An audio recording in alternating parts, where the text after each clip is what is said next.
선교사로 부르심을 받은 이야기. 신학교 마지막 학기 학교 게시판에 모든 학생들이 동아리 활동을 해야 한다는 글이 떴다. 학교에서 지정한 신학생들의 연구를 위하여 많은 동아리 제목들이 있었다. 학점과 상관없이 모두 어떤 동아리든 가입해야 했다. 그렇지 않으면 졸업을 할 수 없다는 내용이었다. 나도 어쩔 수 없이 내게 적합한 동아리를 찾았지만 모두 학을 연구하는 쩍쩍거리는 것이었다. 연구하고 쩍쩍거리는 것을 너무 싫어했던 나다. 그 중에 선교부가 있었다. 나의 생각에 선교는 전도하는 것이겠지? 밖으로 나갈 수 있을 것이란 단순한 생각으로 가입을 하고 첫 모임에 참석했다. 그러나 내가 생각하는 방향과는 전혀 다른 연구, 어느 나라 역사가 어쩌고, 지형이 어쩌고, 면적이 어쩌고, 문화와 종교가 어쩌고 하는 말들 뿐이었다.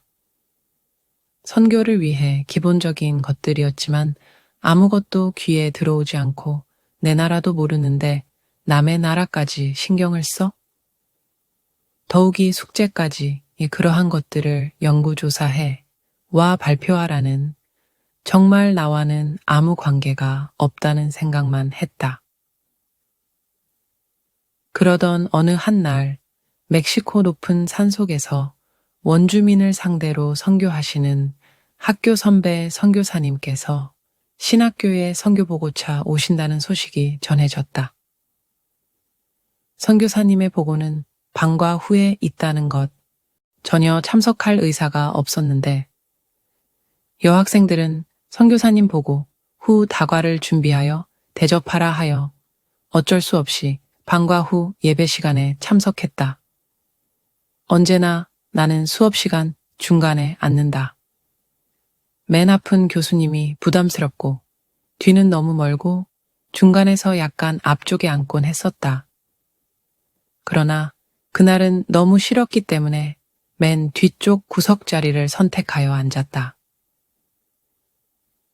선교사님의 말씀이 어찌나 나에게 명확하게 들리는지 관심도 너무 싫은 만큼 아주 더 잘 들렸다. 그리고 간증을 하시는 동안 얼마나 화가 났었는지 모른다. 화장실이 없어서 어쩌고 아스피린 하나로 어떤 병이든 주면 그들의 믿음으로 다 치유되었다는 말. 고산 속이라서 기억력이 나빠져 한국에 오면 같은 날 같은 시간 두교회를 약속하는 실수를 한다는 말 등등. 나는 모든 말에 화가 치밀었다. 내 나라도 다 못 가보고 내 나라도 믿지 않는 사람들이 많은데 왜 남의 나라까지 가고 난리여? 그러니까 누가 가래? 등등 속으로 반박하며 화를 내고 있었다. 나를 맥빠지게 하고 소망이 없어지게까지 했다. 선교사들은 고국을 방문하면 정해진 짧은 기간 동안 가야 할 곳이 참 많다. 선교사님은 예배를 마치자마자 우리가 마련한 다과도 따로 선교부에 있을 시간도 없이 곧바로 다음 장소로 이동하셨기 때문에 어쩔 수 없이 우리 학생들끼리만 모였다. 빙둘러 앉았는데 나는 공교롭게도 동아리 회장 오른쪽 바로 옆에 앉게 되었다. 동아리 회장은 오늘 선교사님의 선교 보고 내용이 어떤지 받은 은혜를 나누자고 했다. 그리고는 시계 방향으로 한 사람씩 말하기 시작했는데 너무나 큰 은혜를 받았다는 내용으로 가득했다. 나는 화가 난 상태에 더 화가 나 있었다. 모두가 가식적인 말을 하는 것처럼 들렸다. 은혜는 무슨 이렇게 한 사람 나누는 말에 마음으로 받아치고 있었고 그러는 중에 정말 싫은 마지막 나의 차례가 되었다. 나는 너무 직선적이고 솔직한 것이 흠일 때가 많다. 그것이 은혜 받을 만한 것이었습니까? 맥 빠지는 소리 아니었나요? 순간 분위기는 아주 싸늘해졌다. 미친년. 생긴 것처럼 노네. 동기들 또한 나 못지않게 직선적인 반응을 보였다. 모두는 나에게 한마디씩 하면서 자리에서 일어나 가버렸다. 나는 깊은 패배감에 휩싸여 혼자 그렇게 빙유실에 한참 동안 앉아 있었다. 밤은 깊어가고 어느덧 숙소까지 가는 버스가 끊기기 전에 일어나야 했다. 혼자 교실에 불을 끄고 문을 열고 닫는 순간 무엇인가 위에서 어떤 액체가 부어졌다. 나는 그렇게 주저앉아 버렸다. 아무것도 할 수 없었다. 모든 힘이 내게서 빠져나가 버렸다.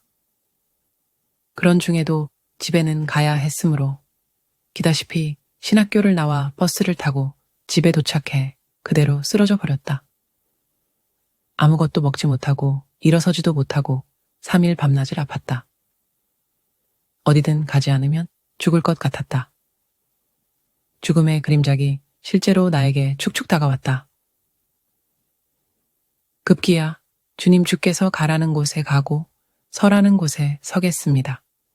라고 고백하게 되었고 나는 비로소 일어설 수 있었다. 이것이 나에게 부어진 선교사로 부르신 기름 부음이었다. 성령 세례에는 무지했었기 때문에 몇 번 성령께서 임하시고 방언까지 하면서도 몰랐다. 선교사 거의 20여 년이 되어서야 강력한 세례를 경험하고 나서야 그때 일이 선명하게 기억되고 알게 되었다.